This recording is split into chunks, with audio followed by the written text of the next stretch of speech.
a palavra de Deus diz assim: mais uma vez Davi reuniu todos os escolhidos de Israel, em número de 30.000. Davi se levantou e com todo o povo que tinha consigo partiu para Baalá de Judá, para de lá trazer a arca de Deus, diante do qual se invoca o nome do Senhor dos Exércitos, que se assenta acima dos querubins. Puseram a arca de Deus num carroção, numa carroça de bois novo, e levaram da casa de Abinadab, que ficava numa colina. Uzá e Aiô, filhos de Abinadab, conduziam aquela carroça. Levaram a carroça de bois com a arca de Deus da casa de Abinadab, que ficava na colina, e Aiô ia diante da arca. Davi e toda a casa de Israel se alegravam diante do Senhor, com todo tipo de instrumentos de maneira de faia,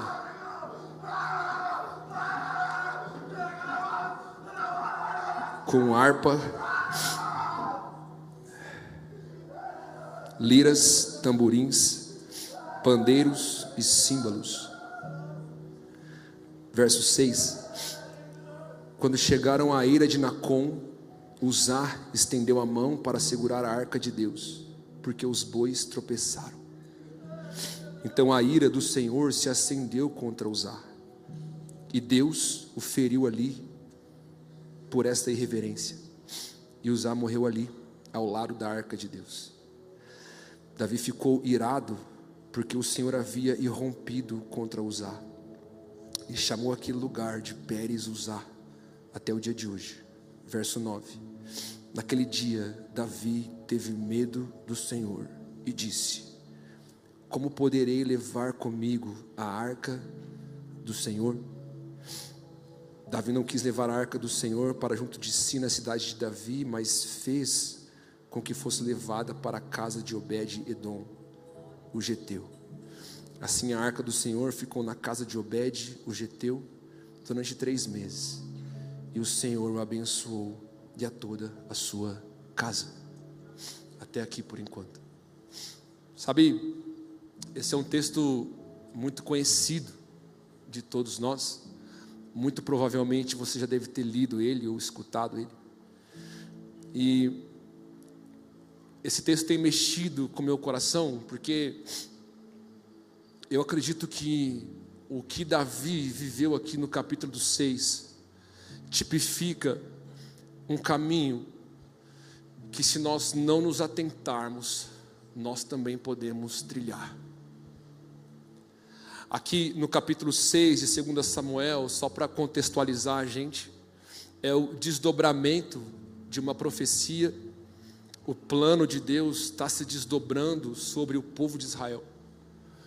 No capítulo 6 de 2 Samuel, Davi, ele tem ali por volta dos seus 30 e poucos anos, e ele está sendo colocado no lugar que ele tinha escutado há mais ou menos 15 ou 20 anos atrás, naquele episódio que Jessé está em casa, de repente o profeta Samuel chega na cidade e vai até a casa dele. Quantos se lembram desse episódio?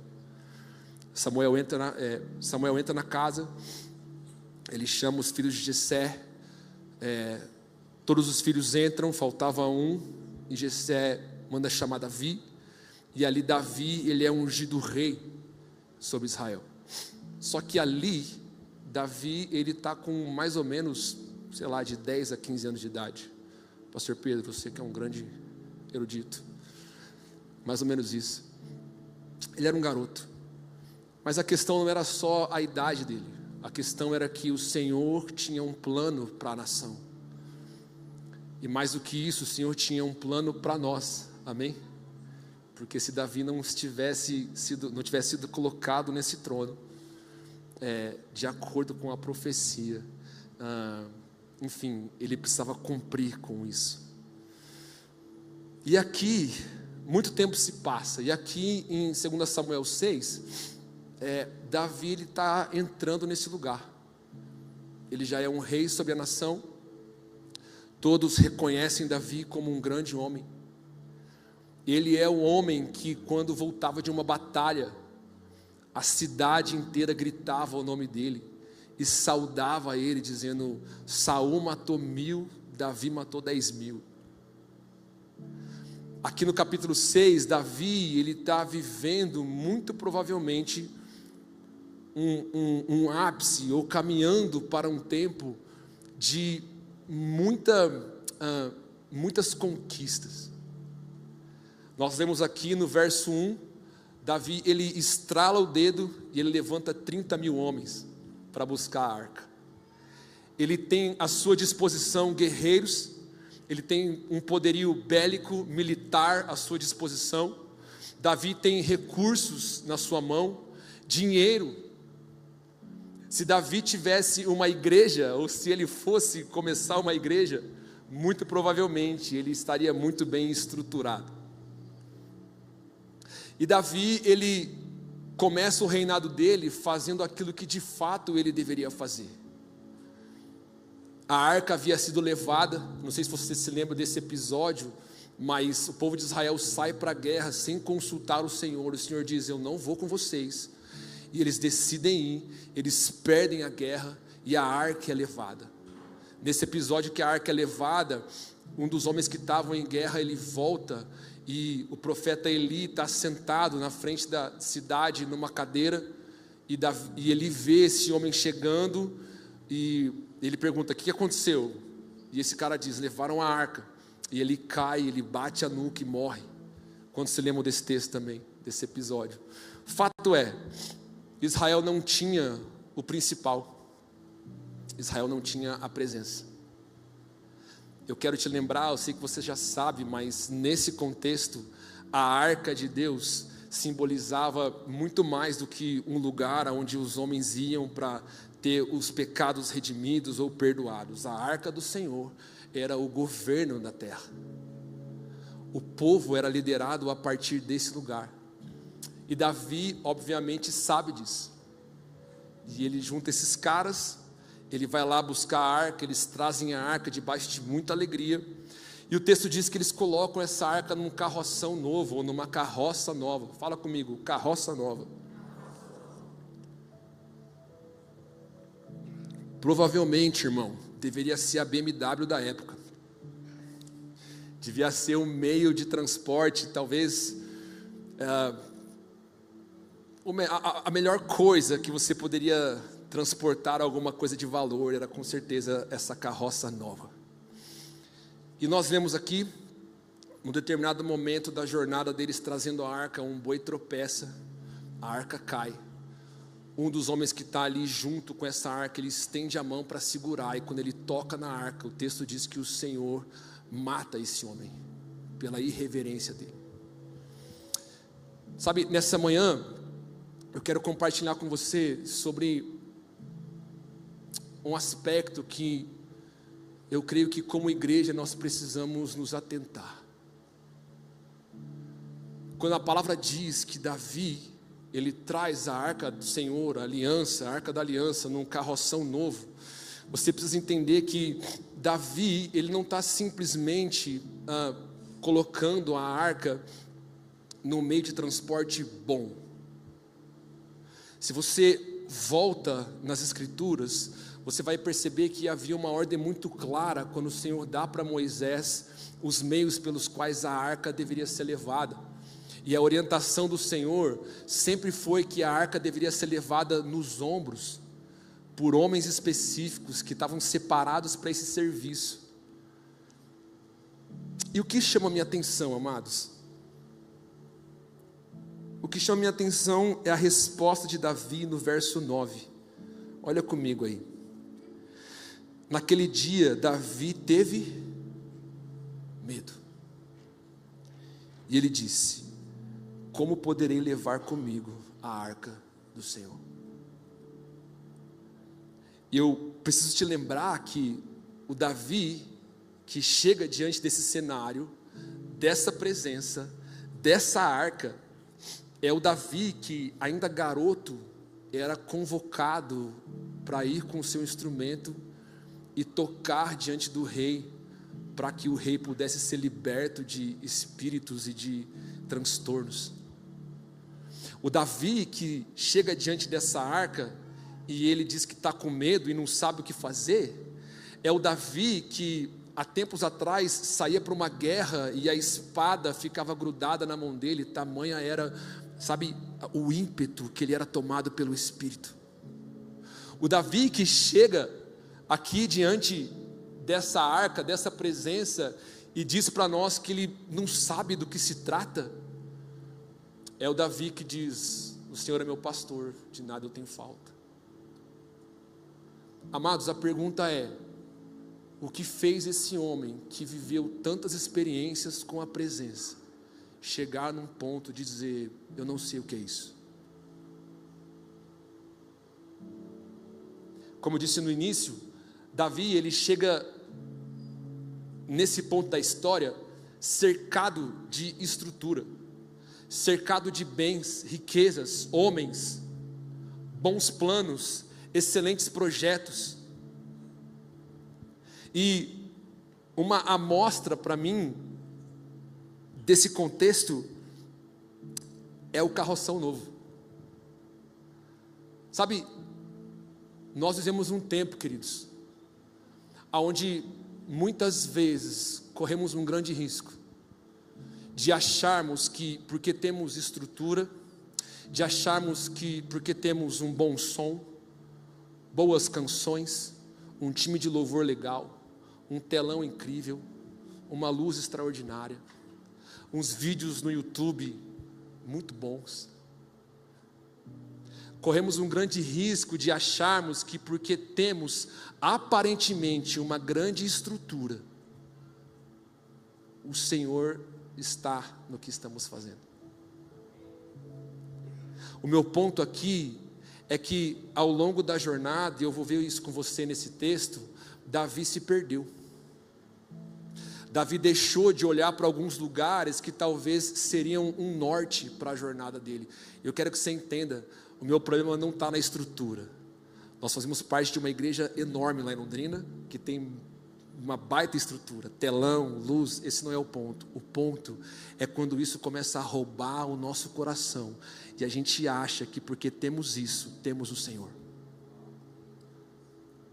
E a minha pergunta é: quando a presença de Deus se manifesta, qual é a nossa resposta? Sabe qual é o problema da estrutura, das grandes coisas, quando nós não conseguimos discernir a presença de Deus? É que as grandes estruturas têm o poder de satisfazer os homens. Você está sentado numa cadeira confortável, o clima está bom, a luz está legal, tem um pad no fundo. A pergunta é: se a glória de Deus cair aqui, você sabe responder a ela? A pergunta é: você sabe do que Deus gosta? Deixa eu te dizer, querido, Deus não está nisso daqui.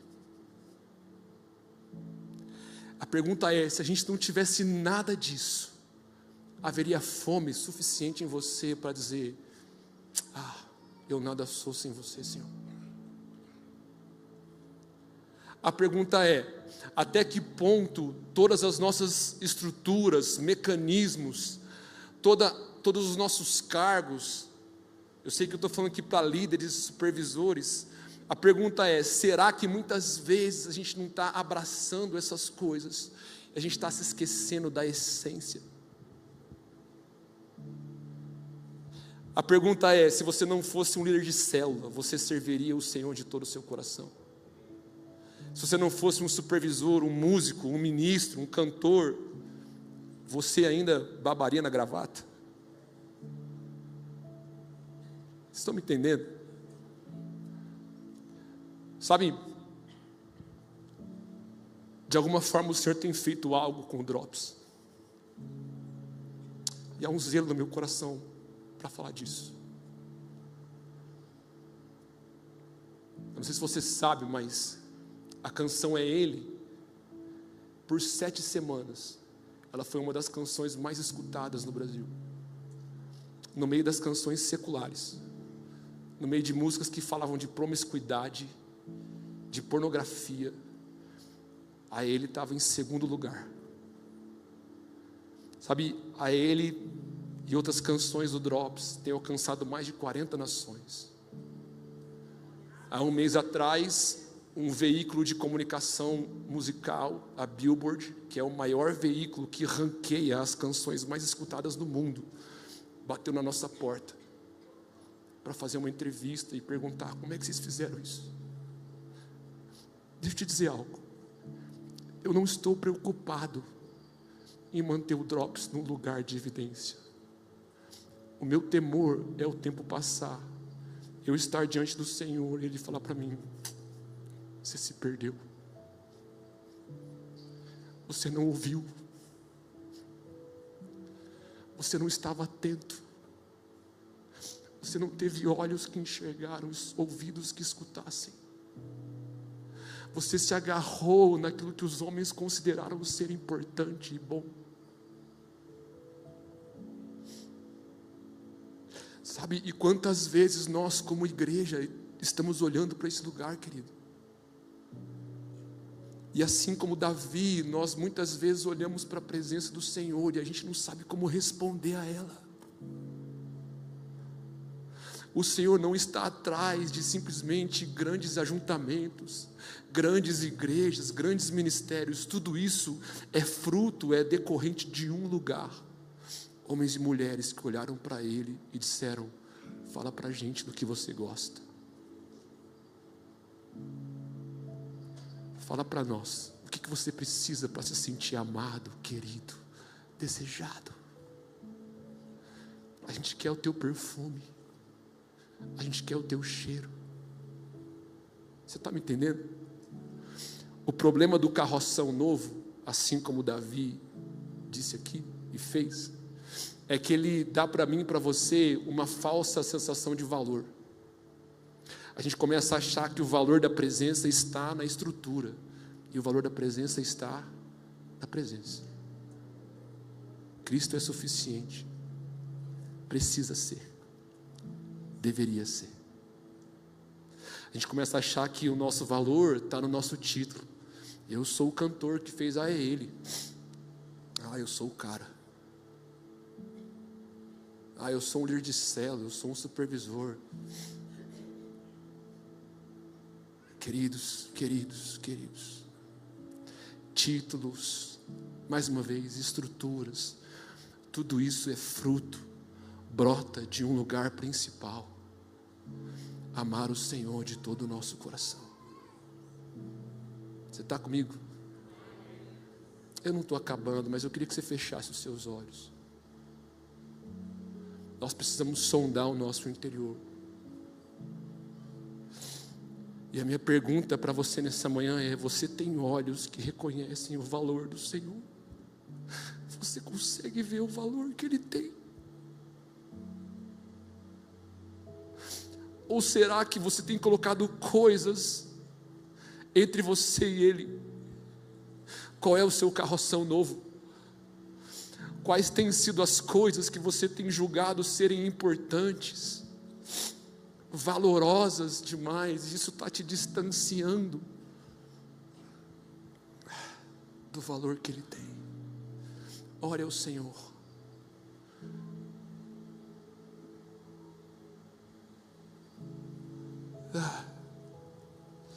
Surra babás aqui alabás.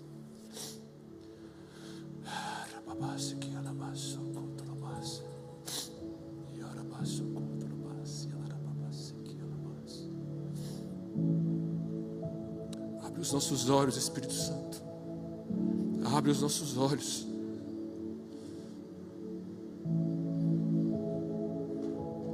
Abre os nossos olhos.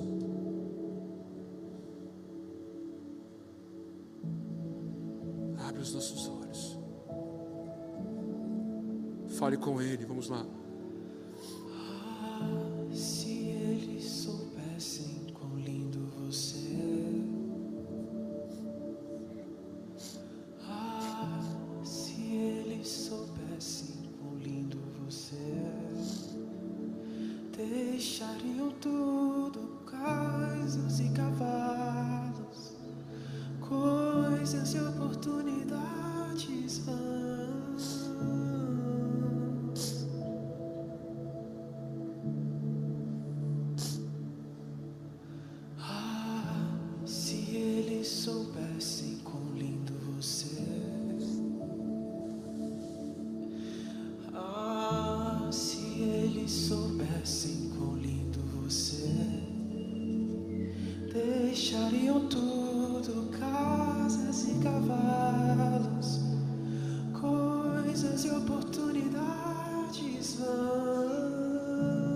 Espírito Santo, ajuda-nos a enxergar o valor que a presença tem.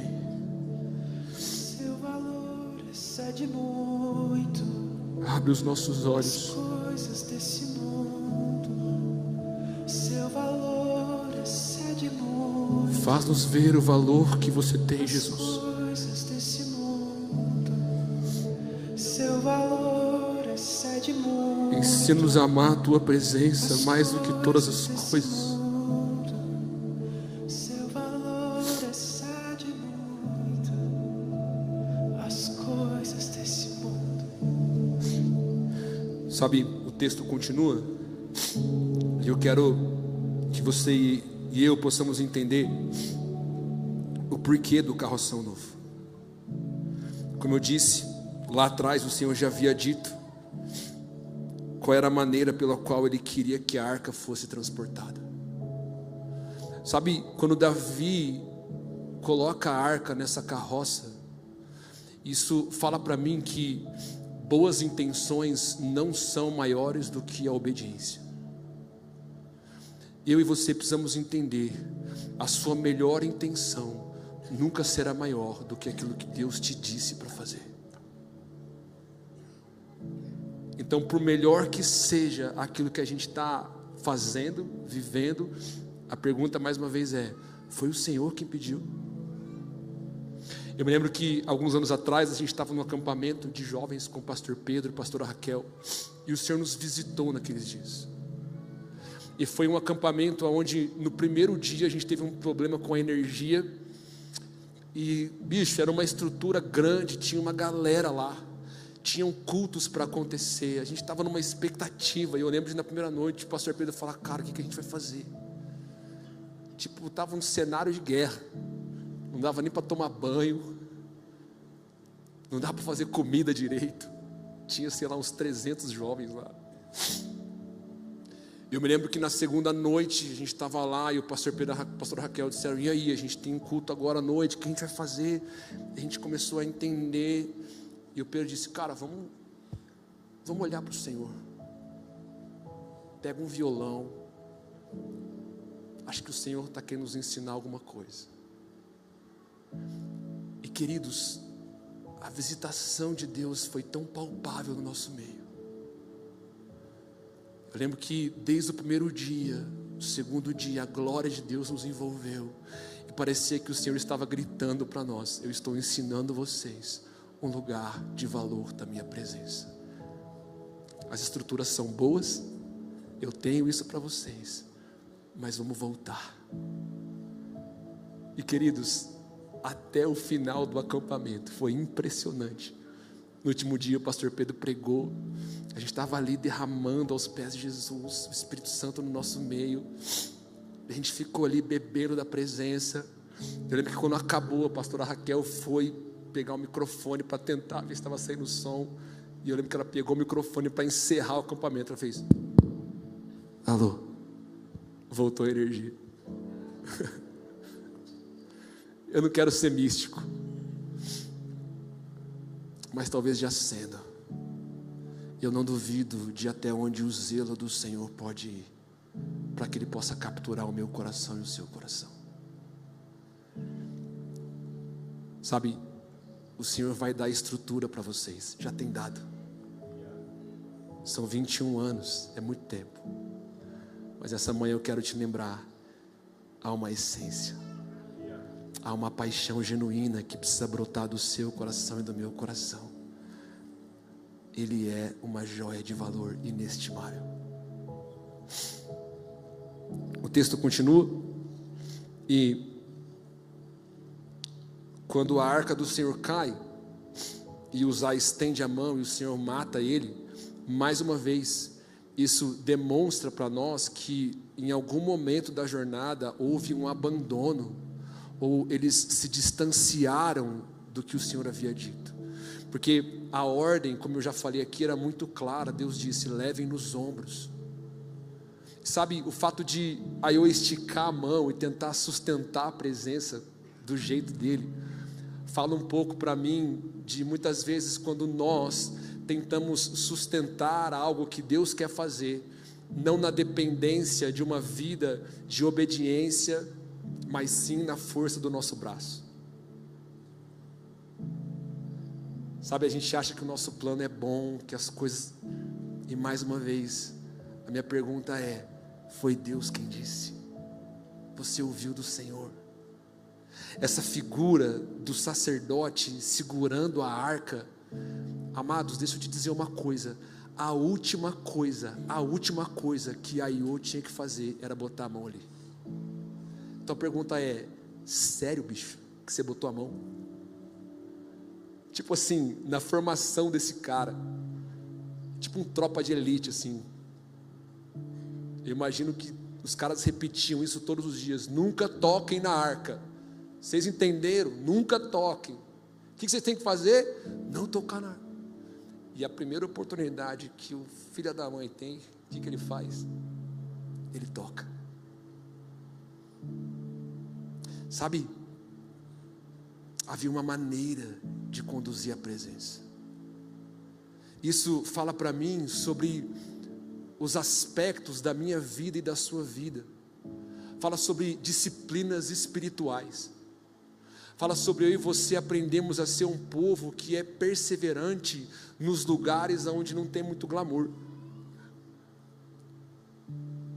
Sabe quando a gente começa a achar que a gente é bom o suficiente?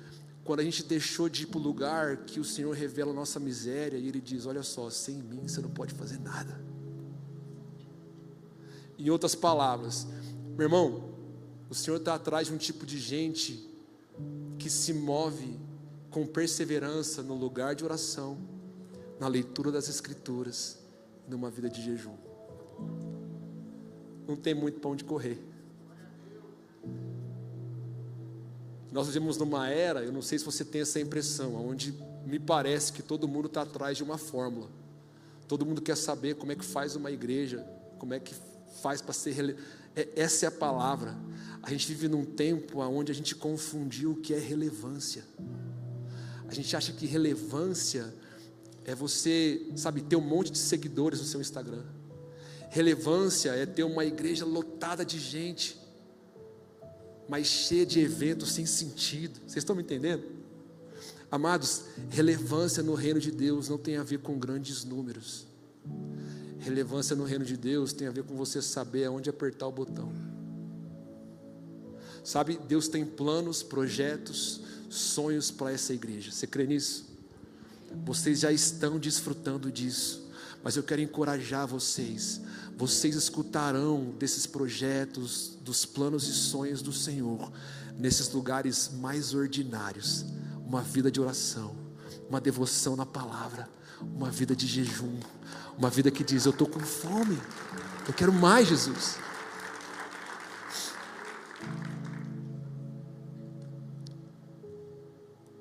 Antes de você buscar uma fórmula, vá para o lugar de oração.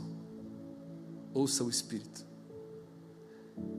Ninguém tem as melhores estratégias que Ele. Amém? Está comigo? Está fazendo sentido? Vira para quem está do seu lado e fala: eu te amo. Que bom que você está aqui nessa manhã, escutando esse cara esquisito, tatuado. Bom, o texto continua. E aí, por algum motivo, quando Davi ele percebe que ele não sabe o que fazer com aquela presença, eles decidem levar a arca para a casa de Obed-edom. E quando você mergulha um pouco no contexto e você vai escutar alguns teólogos, existem vários motivos pelos quais eles dizem que a arca foi para lá. Alguns falam que foi por uma questão de geografia, era um lugar próximo, então era mais fácil levar lá. Outros dizem que Obed-edom era um cara que de alguma forma ele tinha uma familiaridade com a presença, ele sabia do que se tratava. Amados, eu não vou cometer heresia aqui de dizer o porquê que eles levaram essa arca para lá, mas vamos lá. Se o homem mais importante da terra nesse tempo não sabia como tratar a presença, o que Deus viu em Obed-edom? Um homem simples, eu imagino, Você não vai ver, a palavra fala muito desse cara. Você não vai ver esse homem conquistando cidades. Eu não sei se ele era um cara rico, a Bíblia não diz isso. Mas algo fala para mim que esse homem sabia como tratar a presença. E aí eu quero que você viaje um pouco na maionese comigo. Você imaginou como foi esse dia para Obed-edom? Talvez um dia comum, como todos os dias, ele acordou, fez as coisas dele. De repente ele começa a escutar um barulho no portão. Ele olha pela janela, ele vê essa caixa brilhando, um monte de soldado. E o soldado diz: olha só, o rei mandou colocar isso aqui na sua casa, bicho. O trono de Deus foi para a sala da casa de um homem. Sabe o que isso diz para mim? Nós veremos um tempo onde o Senhor vai se mover com avivamento nos grandes estádios, mas Ele também vai se mover nas casas. Deus vai se revelar aos nossos filhos, num café da manhã, num jantar, enquanto você arruma sua filha para ir para a escola, enquanto você está fazendo as coisas mais ordinárias da sua vida, a glória de Deus vai encher a sua casa. E mais uma vez, eu tenho muitas perguntas para nós essa manhã, mas a pergunta é: Ele pode encontrar na sua casa um lugar? Porque Ele está procurando. Você já imaginou? O trono, o governo da terra estava na sala de um homem. Eu fico imaginando Obed-edom acordando pela manhã e olhando assim pela porta, dizendo: caraca, ele está aqui. Ele deita para dormir, ele fala: como é que eu vou dormir? Ele está na sala da minha casa.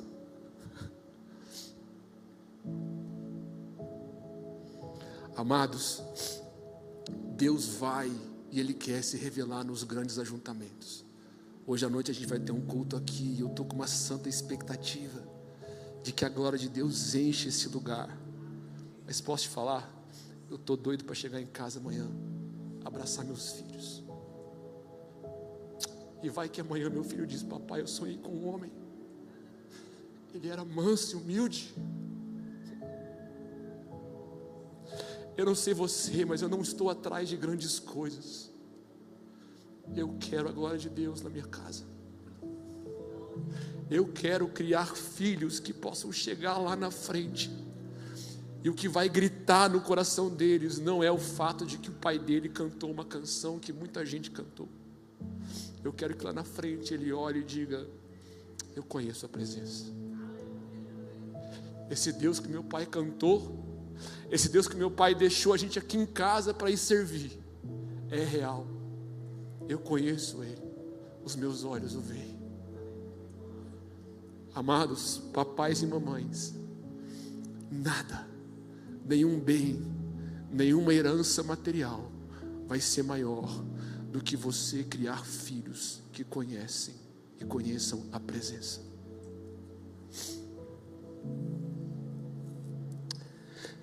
E Davi fica sabendo disso. Chegam para ele e falam: Davi, Obed-edom está voando. O tempo passa e Davi vai lá buscar a arca. E eu caminho para o final com isso. Quero que você vá comigo lá para a parte B do verso 12. Diz assim: então Davi foi e com alegria trouxe a arca de Deus da casa de Obed-edom à cidade de Davi.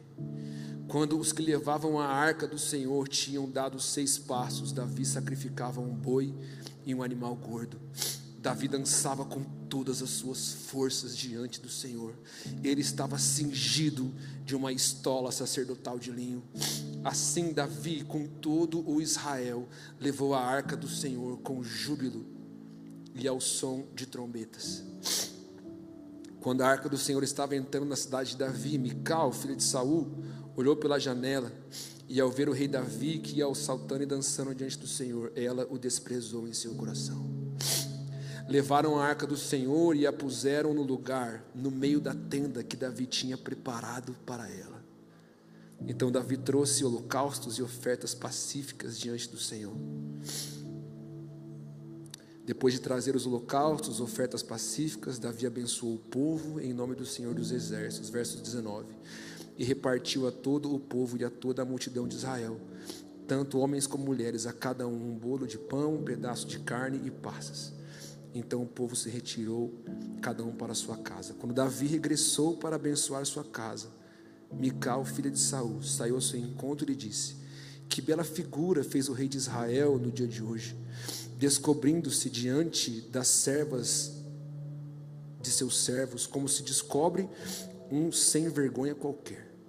Mas Davi disse a Mical: eu fiz isso diante do Senhor, que me escolheu um lugar em lugar de seu pai e de toda a casa dele, ordenando que eu fosse príncipe sobre o povo do Senhor, sobre Israel. Foi diante do Senhor que me alegrei. Verso 22. E me faria ainda mais desprezível, e me humilharei aos meus próprios olhos, quando as servas de quem você falou seriam honradas por elas. Davi traz a arca. Eu não sei se você percebeu, mas ele faz completamente diferente da primeira vez. Davi abre mão do carroção novo. Ele se lembra da ordem do Senhor, de que o rei deveria carregar consigo a lei, e a maneira como ele faz, diz para nós que ele visitou as leis. Ele coloca os homens sustentando essa arca, e ele dá 6 passos. No final do 6º passo, eles paravam, levantavam um lugar de sacrifício, queimavam um boi. Sabe o que Davi aprende? Davi aprende que uma chave para que eu e você não nos apeguemos às estruturas é entender que muito do valor da presença nasce no lugar de sacrifício. Amados, precisa custar. Precisa custar. Nós precisamos entender que esse valor, ele é inestimável. Sabe qual é o valor? Um sangue que foi derramado. A maneira pela qual nós conseguimos olhar para as estruturas e não nos vislumbrarmos com ela, mas mantermos um coração que tem fome e sede, é manter vivo em nós o sacrifício de Cristo Jesus. A palavra diz que Cristo abriu um caminho para nós aonde não havia. Ele foi o cordeiro imolado que provocou a paz entre céus e terra. Ele pagou uma dívida que eu e você não poderíamos pagar jamais. É por isso que a gente não pode entrar por essas portas aqui, e no momento de adoração, na hora da pregação da palavra, não pode haver apatia no nosso meio, querido. Se você entende o valor que a presença tem, o seu coração está enraizado no valor que o sacrifício que Cristo pagou tem. Então você não demora para levantar a sua mão. Posso abrir meu coração aqui com vocês? Eu tenho birra quando a gente está construindo um lugar de adoração e tem um cara que está assim, ó. A palavra é indiferente. Ah, se eles soubessem o valor que você tem, deixariam tudo: casas, cavalos, bens, oportunidades vãs. Amados, muitos de nós temos anos de igreja. Você faz a mesma coisa, ou talvez você está muito acostumado com a presença. E nessa manhã, o Espírito Santo quer te lembrar: Cristo pagou um preço que você não poderia pagar. Ele foi esse cordeiro que morreu, foi imolado, para que eu e você pudéssemos ter acesso à presença. E é sério que a gente vai chegar aqui e vai tratar isso aqui de qualquer forma. É sério. O Espírito Santo precisa avivar na igreja o valor da obra da cruz. Isso blinda o nosso coração. Isso faz com que a gente olhe para as estruturas e diga: o Senhor é bom. São 21 anos, Ele tem feito grandes coisas. Mas Jesus, a gente quer te amar mais daqui 21 anos. A gente quer desejar mais ainda a tua vinda daqui 10, 15, 20, 30. Obrigado pelo que o Senhor tem feito, mas nada é maior do que o sangue que foi derramado. Davi entende que custa. Davi entende o valor. A última coisa, e aí eu quero orar por nós, que Davi entende também, está ali no verso 22.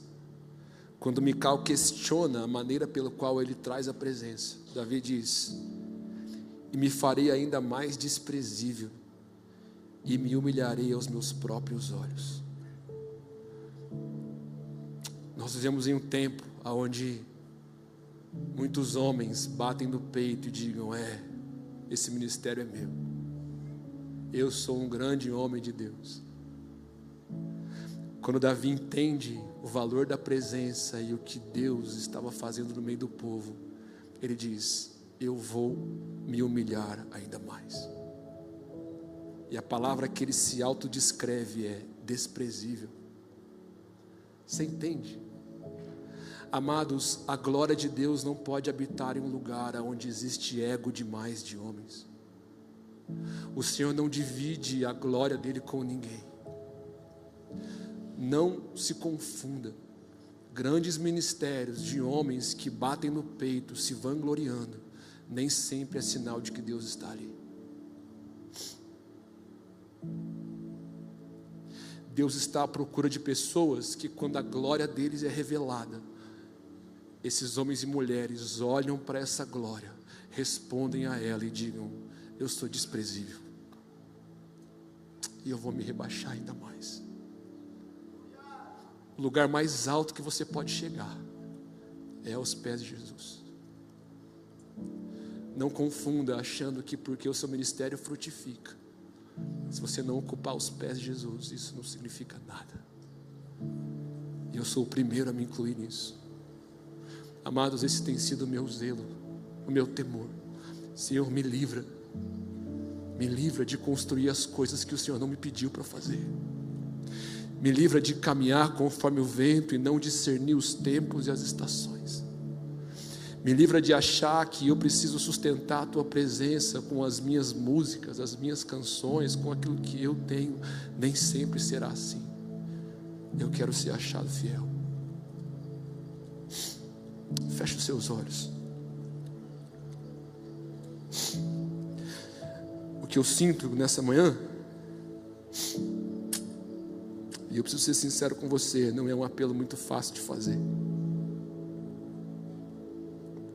mas há um convite para aqueles que querem se tornar desprezíveis. Há um convite para aqueles que querem hospedar a presença e o valor dela. E quando essa presença é revelada, essas pessoas vão olhar e dizer: eu não mereço, eu não mereço, eu não tenho nada. Amados, o Senhor quer ocupar um lugar, Ele está à procura de um tipo de gente que não está cheia de si, que não está batendo no peito e dizendo: eu sou isso, eu sou aquilo, eu tenho um grande ministério, eu tenho grandes canções, eu sou um líder, eu sou aquilo outro. O maior valor, o maior mérito que eu e você podemos carregar é a presença de Deus. Então nessa manhã eu queria orar por você, por você que talvez tenha considerado outras coisas. Eu quero orar por você que talvez tenha se apoiado em títulos. Eu quero orar por você que tem dado valor para tantas outras coisas, mas você não sabe reconhecer a presença. Eu quero orar por você que talvez está aqui e você entendeu que hoje a presença de Deus não poderia descansar na sua casa.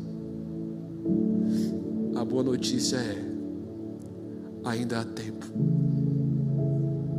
Ainda há tempo. Ainda há tempo. Se esse é você, não espere por ninguém. Saia do seu lugar, vem aqui à frente. Eu quero te dizer, esse apelo é para mim. Eu não estou falando de um lugar que eu já estou. Eu estou falando de um lugar que eu tenho acordado todos os dias pedindo ao Senhor: me ajuda, me ajuda, me ajuda. Eu não sei como fazer, me ajuda. É você e o Senhor, querido.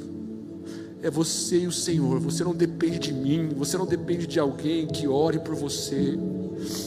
Homem algum tem poder de gerar no seu coração quebrantamento. É o Espírito de Deus que nos convence do pecado, do juízo. É o Espírito de Deus. Eu sinto no meu espírito. Existem pessoas aqui que você simplesmente não reconhece mais o Espírito Santo. Você está entorpecido. Essa é a palavra. Você está entorpecido por um monte de coisa. E a palavra é distração. Alguns de nós aqui temos feito tanto. E isso está te distraindo. Ah, se eles soubessem o valor que você tem.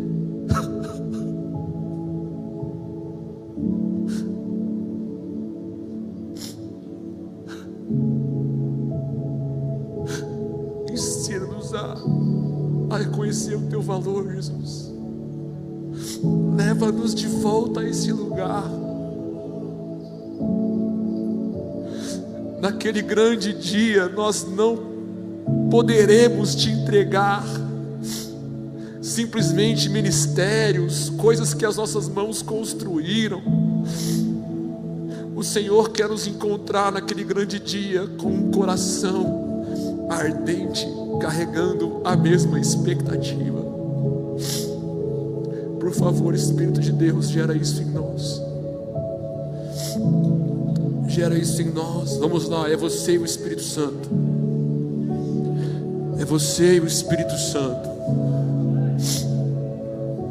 Qual é o seu carroção novo? Quais são as coisas que você tem se apoiado? Qual é o valor que a presença tem tido na sua vida? Ele está batendo a porta. Ele quer morar nas nossas casas. Ele quer habitar nos nossos cultos. Ele quer habitar.